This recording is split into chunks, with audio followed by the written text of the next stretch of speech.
Hello guys! Hello! This is for Capricorn. Okay, Capricorn? Welcome dito sa aking channel guys, Capricorn. So, titingnan natin kung ano yung first week reading para sa inyo this December. December 1 to 7 para sa lahat ng mga Capricorn.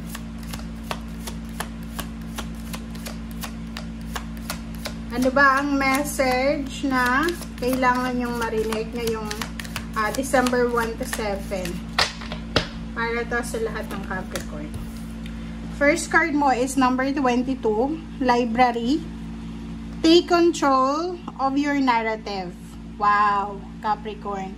So, sinasabi ng baraha sa'yo na kailangan mo daw na kontrolin kung ano yung nangyayari sa buhay mo. Or kailangan mong kontrolin kung ano yung response mo sa mga nangyayari sa kapaligiran mo. Sinasabi ng baraha na to na sa linggong ito, Capricorn, kailangan na go with the flow ka lang, pero make sure na hindi mo naman pinapabayaan kung ano yung mga dapat mong gawin. Okay? So, this is your first card. Tingnan natin.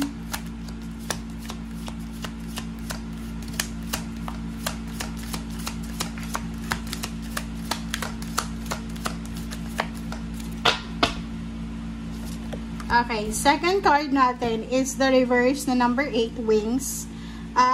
Sinasabi ng barahan na to na kailangan mo ng katulong. Okay? Sa linggong ito, wag mong, kumbaga, i-burn yung mga bridges sa mga tao na kilala mo, kamag-anak, kaibigan, ganito. Kasi, kailangan mo ng tulong eh. Or, parang ano to eh, applicable Capricorn, yung kasabihan sa'yo na hindi tayo nabubuhay sa mundo nang tayo lang, okay? Kailangan natin ng tulong, okay? Kailangan natin ng mga tao na makakatulong sa atin. So, lalo na sa usaping trabaho, wag tayong maghanap ng problema sa trabaho. Like, wag tayong against the flow, wag nating kalabanin kung sino yung boss, kung sino yung nasa head, parang ganon. Kasi kailangan natin ng trabaho or kailangan natin sila. Or parang sinasabi ng barahan na kailangan mong maging mabuti, okay? Kailangan mong maging mabait sa mga tao sa paligid mo, parang ganon. Okay, let's check. Ano pa ba? So, this is the message from your angel. Ano ba yung message nila sa'yo, Capricorn?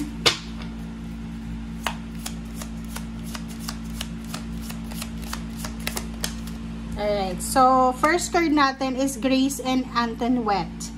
Parang Antoinette siya. To help heal this situation, see the other person's point of view with compassion. So, if ever daw na meron kang kaaway, meron na ka-misunderstanding, or if ever daw na kailangan mo ng healing and recovery from any relationship or any problems, parang ganon, kailangan mong maging compassionate. Kailangan natin na tingnan ang point of view ng ibang tao. Yung parang tingnan mo rin kung ano yung nararamdaman ng ibang tao. Parang ganon. Okay? Okay, Capricorn. So, let's check.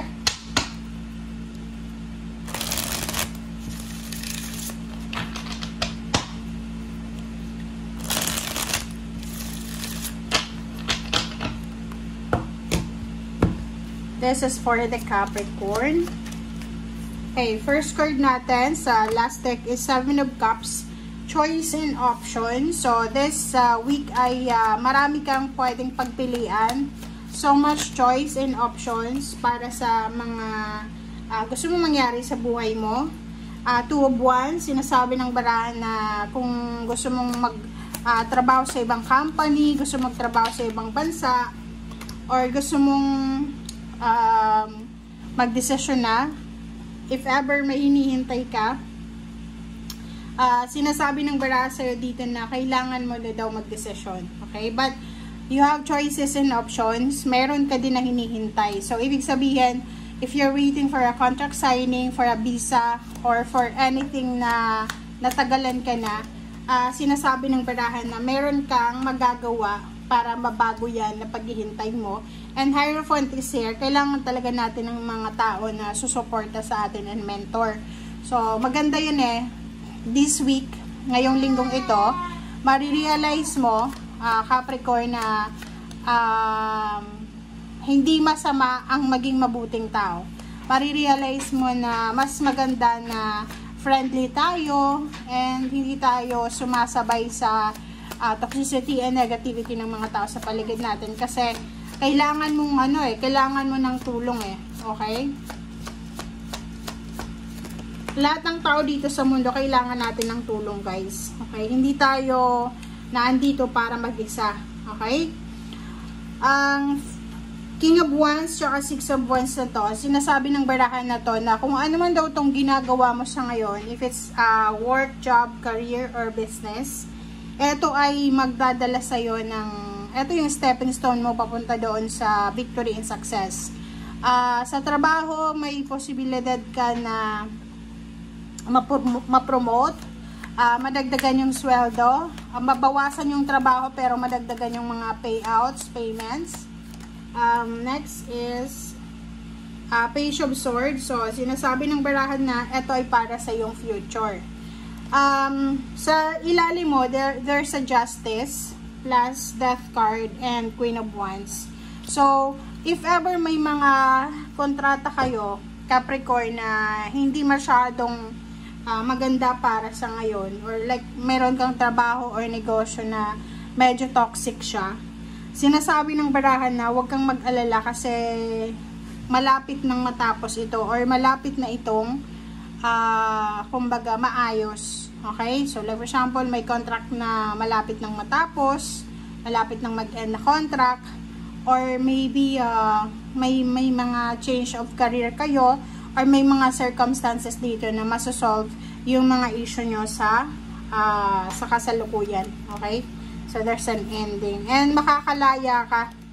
Okay? So, like marriage, kung may mga problema kayo sa asawa nyo, siguro yung iba sa inyo, talagang yung hindi nyo na kaya, or even relationships, hindi nyo na kaya, siguro magdedesisyon na lang kayo ngayon linggo. Kasi we have choice and options Parang sinasabi na hindi mo kailangan maghintay, lalo na kung masyado ng toxic siya.